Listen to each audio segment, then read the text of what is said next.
Buenas tardes, querido docente. En este momento voy a proceder a explicar mi punto de vista de la sociología básica del derecho ecuatoriano. Es así que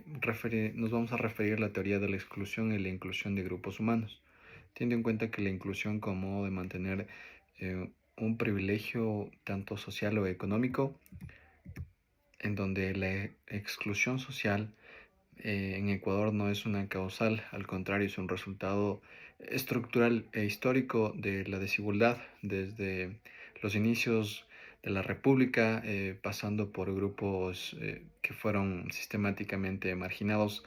eh, como son el grupo de las mujeres, debiendo a que esta inequidad de género heredada desde épocas preincaicas y sin lugar a dudas los pueblos originarios que son excluidos por la mentalidad colonial y que en estos momentos persiste, dando una exclusión de beneficio a las élites económicas y como son los terratenientes de la sierra y los hacendados de la costa,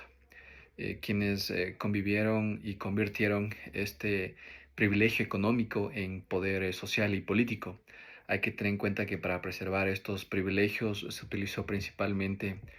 el poder social y económico que en ese momento disponían. Y de igual manera, para preservar estos privilegios, se utilizó de manera principal la herramienta del derecho, entendiendo como un instrumento de servicio para las élites dominantes. De esta manera, la lucha de los eh,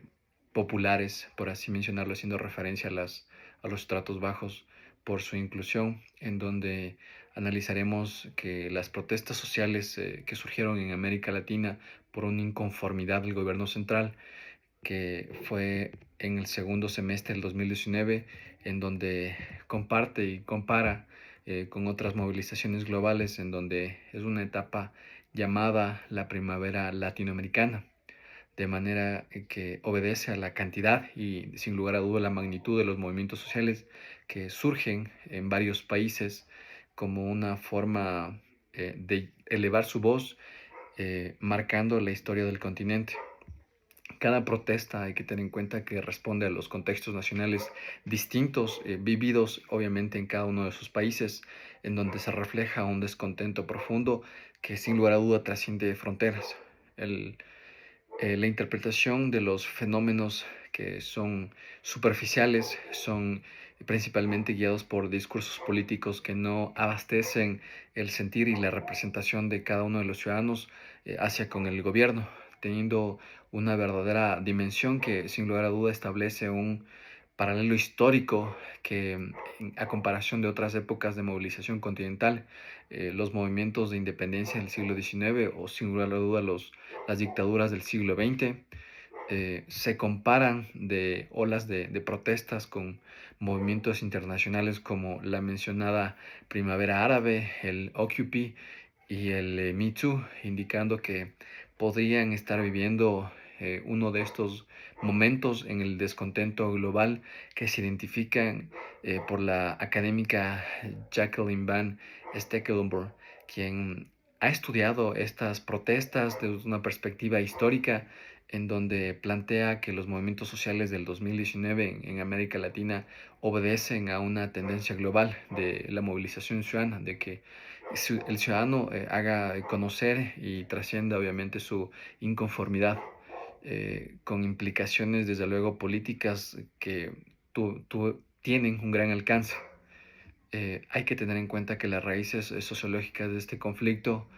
obedecen a los movimientos populares que tuvieron gran impacto global, es así como la Revolución Francesa y el levantamiento en Francia en 1848. Teniendo en cuenta que la Revolución Francesa es un proceso que comienza en 1787 con la Asamblea de Notables compuesta por aristócratas, que era una asamblea que no representaba la voz de los ciudadanos que en ese momento conformaban Francia, de manera que no respondía a las demandas de cambio a los cuales los ciudadanos obedecían.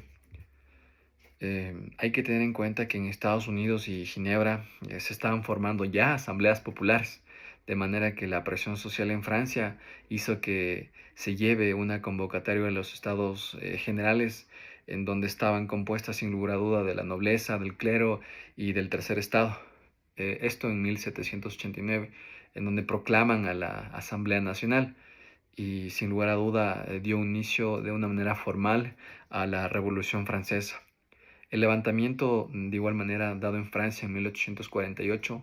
obedece a la monarquía que había restaurado bajo el poder de Luis Felipe de Orleans, en donde provocó un descontento popular, de manera que el levantamiento tuvo impacto en toda Europa. Hablamos también de las raíces ideológicas de este conflicto. Las democracias ubicadas justamente aquí en Latinoamérica obedecen al origen de las guerras de la independencia del siglo XIX, en donde sin lugar a dudas estaban inspiradas en las ideas ilustradas y los momentos revolucionarios de Estados Unidos y sin lugar a duda de Francia, en donde esta base ideológica se fundamenta, en donde la mayoría de las repúblicas de la región optó por una monarquía, a excepción de Brasil. De esta manera adoptan la democracia como una forma de gobierno. Son jóvenes repúblicas que sin lugar a duda atraviesan procesos de construcción estatal y son marcados sin lugar a duda como por el autoritarismo. Hay que considerar que un elemento necesario para mantener el orden en estas sociedades que estaban formando eh, tienden a tener una anarquía. Es lo que Simón Bolívar advirtió, que en el siglo XX la historia política fue una mezcla de gobiernos democráticos y dictaduras, algunos extremadamente represivos que fueron muy visibles de manera en la parte del cono sur. La última década del siglo XX, en donde se viven restauraciones democráticas que sin lugar a dudas son importantes, que no logran consolidar plenamente los ideales de libertad, pero sin lugar a duda son un reflejo de la igualdad y la fraternidad.